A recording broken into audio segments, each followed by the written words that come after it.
What's going on, guys? Roger Fountain here, and welcome to Movie Shit, a podcast about movies and shit, man. We're in full swing of award seasons right now.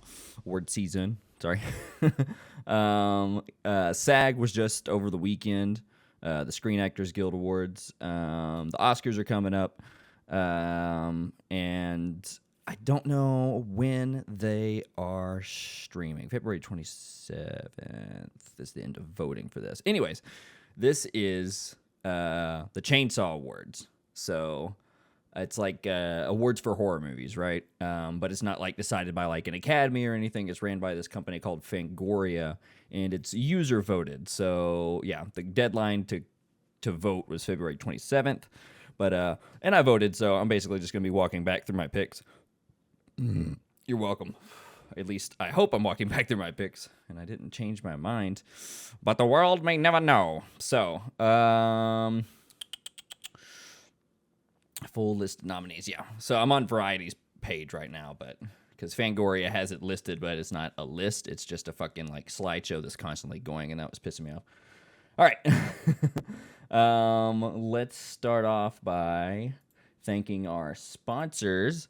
Today's show is brought to you by Side Eyes. Does your paranoia ever get the better of you? Ever wish you had eyes in the back of your head? Well, now you can with Side Eyes. With their patented design, these trucker hats function like a trucker's cab. Thanks to their mounted multi-angle mirrors, you can now see what's behind you at all times. Use them to check around cover for when the coast is clear. Use them to signal a helicopter for help from a rooftop. So the next time you think you're in a horror movie, don't turn around, look around with Side Eyes. Very, very dangerous. I mean, they put mirrors on bikes and they put them on cars. So, I mean, why not just have a hat with some so you can see like a fucking owl? All right. Best wide release movie. The nominees for that are Barbarian. All these, I assume, came out last year. Yeah. The Black Phone, Nope, Pearl, and X. Pearl and X, man. That's fucking crazy that they came out so close together. And then next year, fucking Maxine is coming out. If you haven't seen any of those movies, the like Ty West, Be a Goth trilogy or whatever, they're all fucking great. Kid Cudi's in X, man. It was a time. Let's see here. Nope, Black Phone, and Barbarian. I can tell you. So this is like, you know, kind of like the big one, the best wide release movie. This is their like, you know, kind of feature of the year or whatever, right? As far as like wide releases and stuff goes. So I saw all of those. It's a toughie, man. It is a toughie. For me, the best wide release movie, the one that I've that surprised me the most. I'm going to go with Barbarian. Barbarian's my pick from last year, man. It's tough. It's between it and Nope. Nope was good, but it gets out of the horror genre for me, so it just kind of... it's still a great movie, but it's not... I just like Barbarian, man. I thought the slow burn, like, reveals... If you go into Barbarian not knowing anything about it, that's the best way to do it. Because you're not going to be able to guess where it goes. And there's some really good oneers in there. The like time skip. It's a really solid movie, I think. All right. Best limited release movie. So this will be Orphan, First Kill, Resurrection, Something in the Dirt, Terrifier 2, and Mad God. Unfortunately, I've seen 2 of these. I have not seen Resurrection, Something in the Dirt, or Mad God, and I need to watch Mad God, man, because I heard it's really fucking good. We started it the other day, but we didn't get all the way through it. It's on Shudder. It's like a stop motion type thing that took fucking years to make or whatever. Terrifier 2, obviously, is really fucking fun.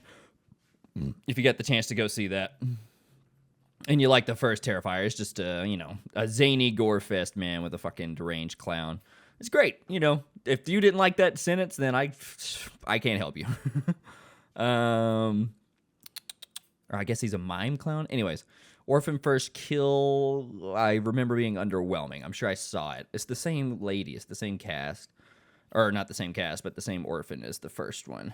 And this is like the prequel or whatever. I don't know. Um, so I'm gonna go with Mad God. That's the one I voted for. Even though I haven't seen it, I hear that it's just amazing. So I think that's what'll win. Best streaming premiere movie. We got Fresh, Hellbender, Hellraiser, Prey, and A Wounded Fawn. So I haven't seen A Wounded Fawn. And we started Hellbender the other day. I can't remember what happened. Something about it was funny. Like the frame rate was like off. It wasn't 24 frames. It was like 30 frames per second or something. And so we just stopped watching it. Fresh is that's the one with Sebastian Stan with old Bucky, and he's like a cannibal. The new Hellraiser was good, and Prey is on here. So best streaming premiere movie. I guess Prey would be a horror movie. Prey is like the Predator sequel. We went to the premiere of that, saw a Q&A with all of the cast, which are all like natives or indigenous people, mostly. And that was really fucking fun, man. So I'm gonna go with Prey, best streaming premiere movie. That's what I'm gonna go with. I thought it was really well done.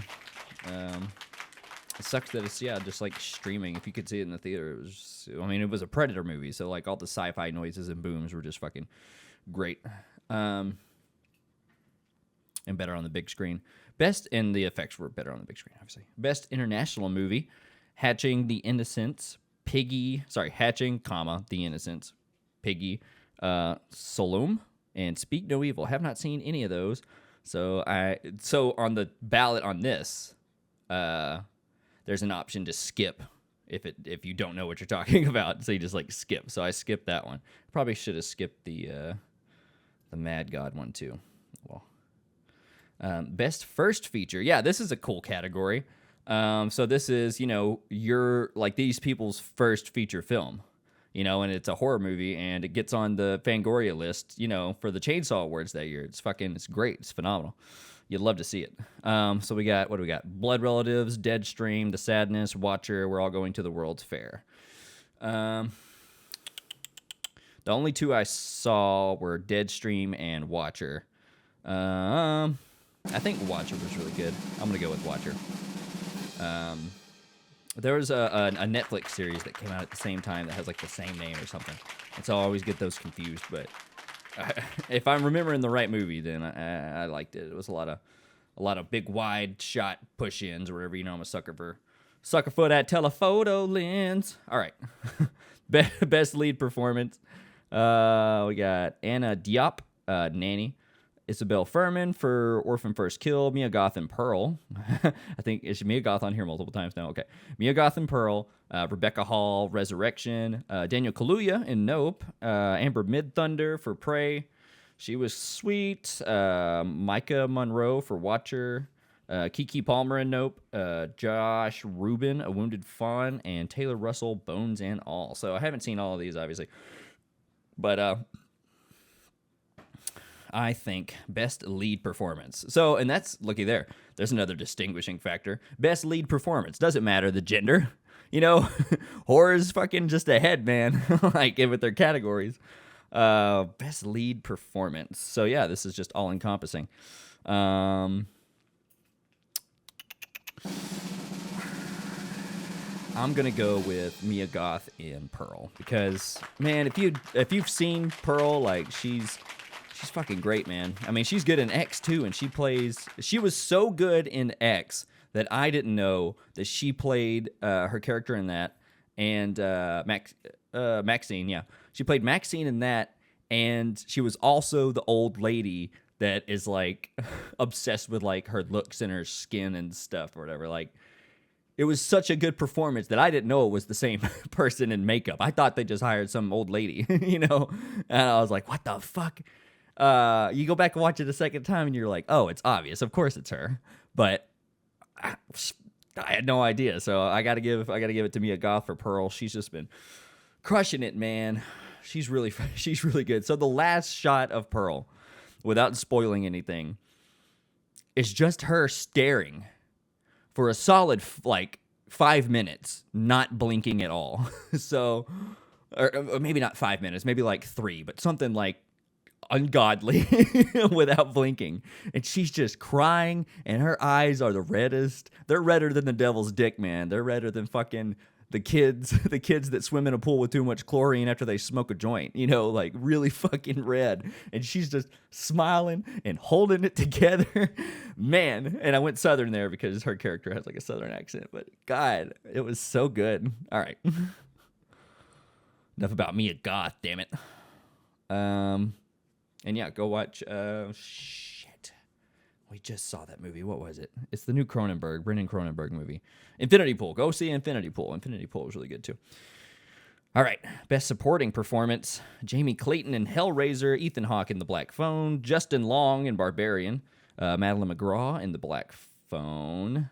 Is Madeline McGraw the little girl? Jenna Ortega in Scream.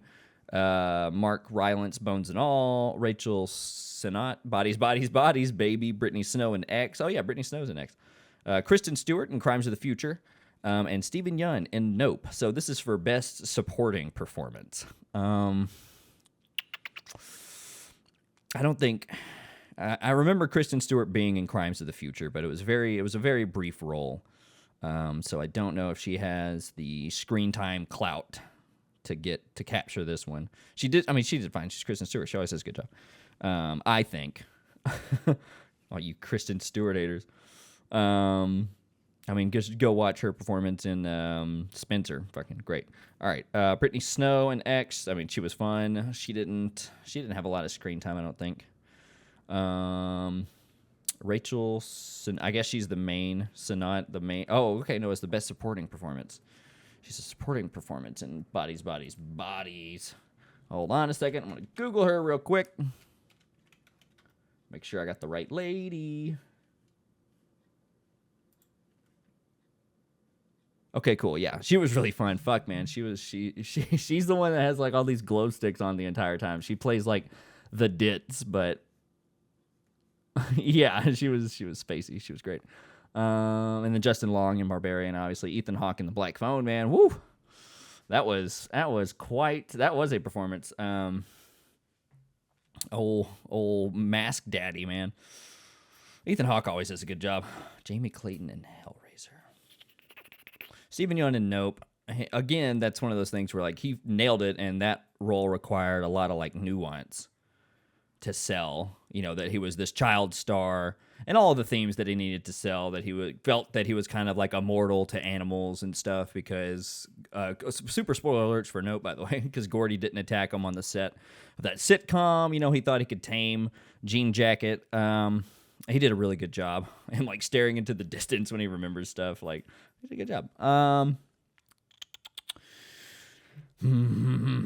Justin Long is Justin Long, man. He played like I don't want to ruin it for anybody. Just watch Barbarian.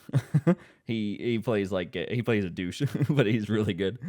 Madeline McGraw. Who's Madeline McGraw? If that's the little girl, I'm going with her because that was just phenomenal.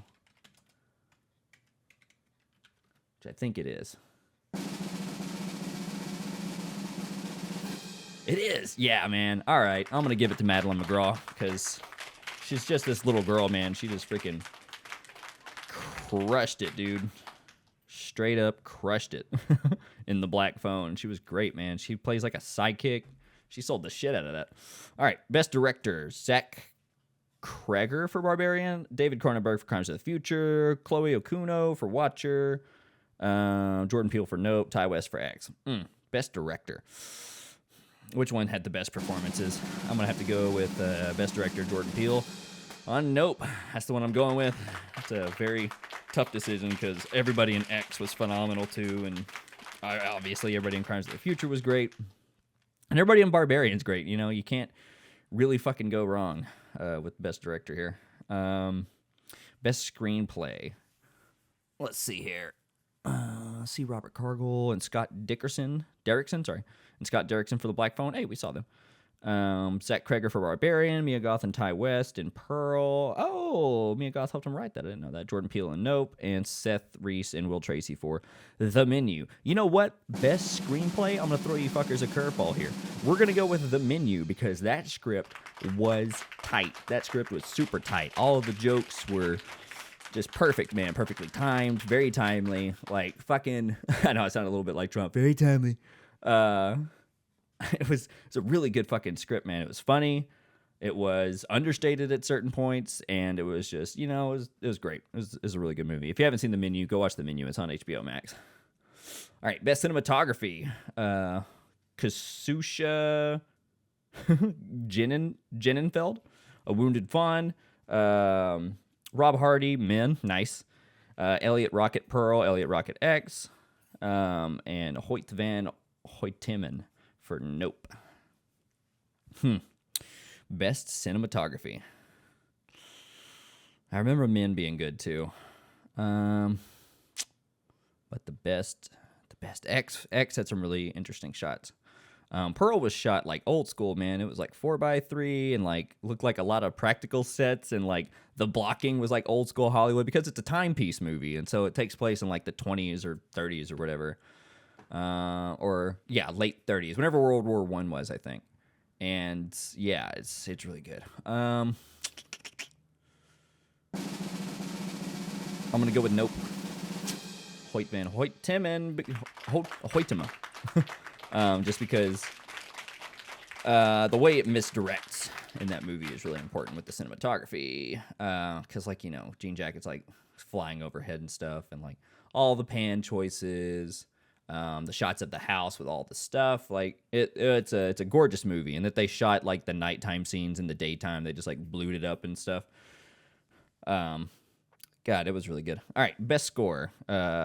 Michael Abels in Nope, Geoff Barrow and Ben Salisbury for Men, Tyler Bates and Tim Williams in Pearl, John Carpenter, Cody Carpenter, and Daniel Davies for Halloween Ends, Trent Reznor and Atticus Ross for Bones and All. Trent Reznor did a score. Trent Reznor's probably going to take it. He always takes that shit. I mean, he's great. Tyler Bates is phenomenal as well. Obviously, John Carpenter. For Halloween Ends, best score. Let's see. We're gonna go with Tyler Bates and Tim Williams for Pearl, because that's the only like musical tone score, like it's a feeling, like that's the one that got to me the most. So that's what we're gonna go with, because that's the one I remember the most. If something's that important, you remember it about a movie, you like the score, you like the set or something, chances are that's what everybody else thinks too. Like, go with it. Like, that's probably the choice. In my experience anyway. Best costume design, we got Alex Bouvard in Nope, Stephanie Portnoy Porter for Prey, Andras Daniel Toth and Godenza Juhas Attila for The Munsters, Mayu Trickariotti, Crimes of the Future, my bad, Mayu Trickariotti, Malgosia Torzanska for Pearl. Best costume design, did I skip this one? I may have skipped this one. Costume design, we're going to go with...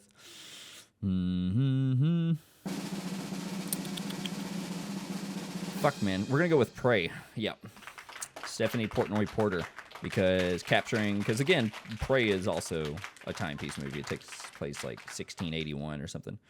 A long time ago. In a galaxy far, far away.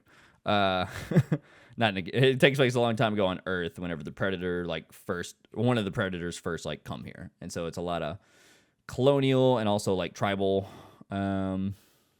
costuming. It's really, I liked it. I think it captured the time period. I think it was pretty accurate. That's the word I'm looking for. Pretty historically accurate. Best makeup effects. We got Alexandra Anger, Monica Pavez, Black Spot FX for Crimes of the Future, Ludmil Ivanov for Barbarian, Damien Leon for Terrifier 2. Oh, yeah. Josh and Sierra Russell Effects for Hellraiser, Sarah Robano and Kevin Wassner for WETA and X. Okay, best makeup effects. Let me think. Fuck, man, I don't know. Terrifier 2 has some really good gory scenes, man. Barbarian's got a really great makeup artist as well. And spoiler alert, it's a monster movie. I'll just tell you that. Crimes of the Future. Where is fucking... Oh, I guess they didn't use that much in Smile, but they had a really good puppet in Smile. Shit, man. I don't know. We're going to go with best makeup effects. we're going to go with Hellraiser. We'll go with Hellraiser. Because those were, I mean, the Cenobites, bro. Not the kind you eat, the ones that torture you. We have so many things to show you. I mean, yeah, I mean, they're just like stretched and pulled apart and grotesque, and they look great. And very fleshy. You know, nice and red on the muscles, nice and shiny. All right, best creature effects.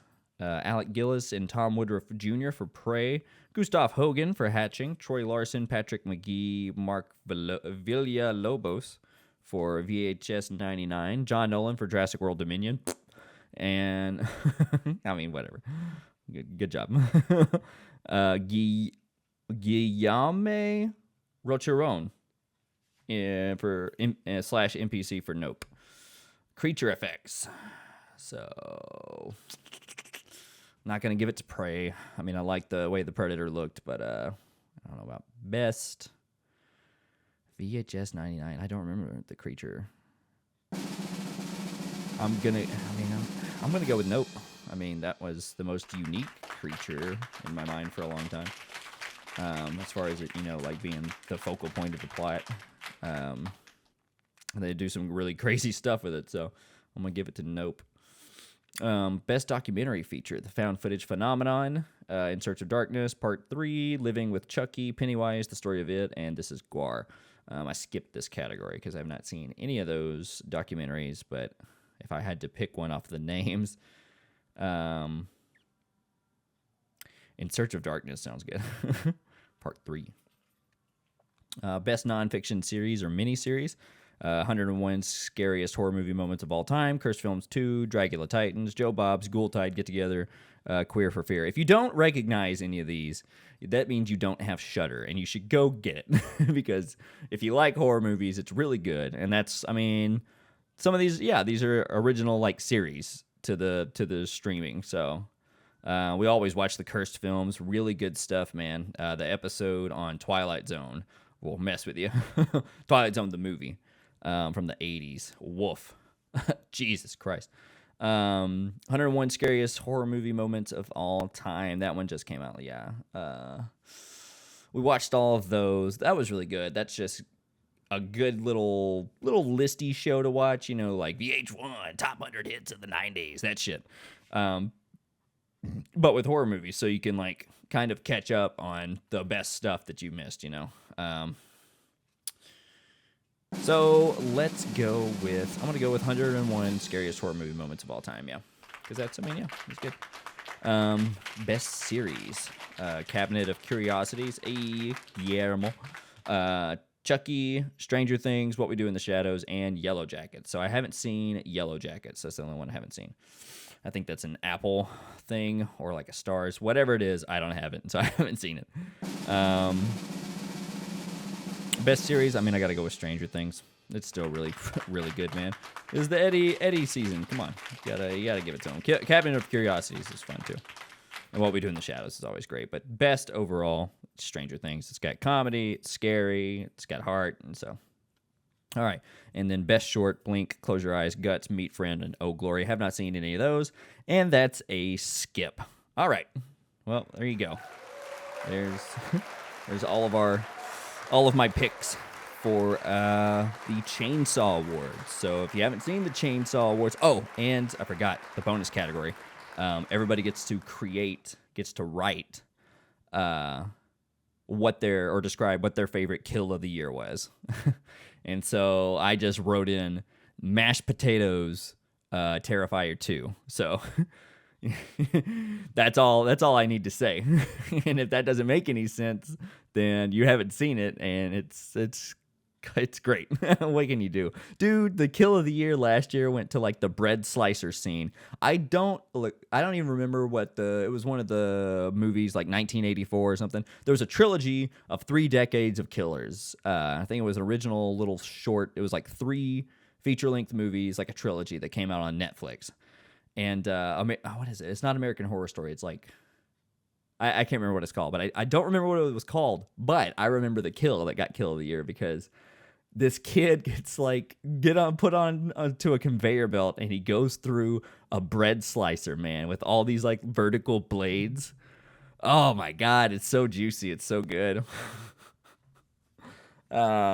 Anyways, thanks for sticking around if you're a horror fan. Got one more housekeeping bit here with our fake sponsors. Today's show is brought to you by Safety Squeebs. For those of you that don't know, when there's a burst of blood from someone in the movie, sometimes they use squeebs, which are little packets of fake blood. Our product, Safety Squeebs, introduced this concept to civilians outside of the movie industry. So if you're ever being chased by someone with a gun and they shoot at you and miss, smash our Safety Squeeb against your chest and pretend to die like your life depends on it, because it does. Fake... Other suggested uses include fake a choking scenario at a restaurant to get out of a dinner date with your in-laws. Fake a chest burst at a funeral to get more tension than the corpse. Get out of jury duty with an impromptu assassination attempt against the witness. Safety Squeebs. Death's around every corner. Are you prepared? All right. Thanks for joining, guys. I'll catch you on the flippity flop.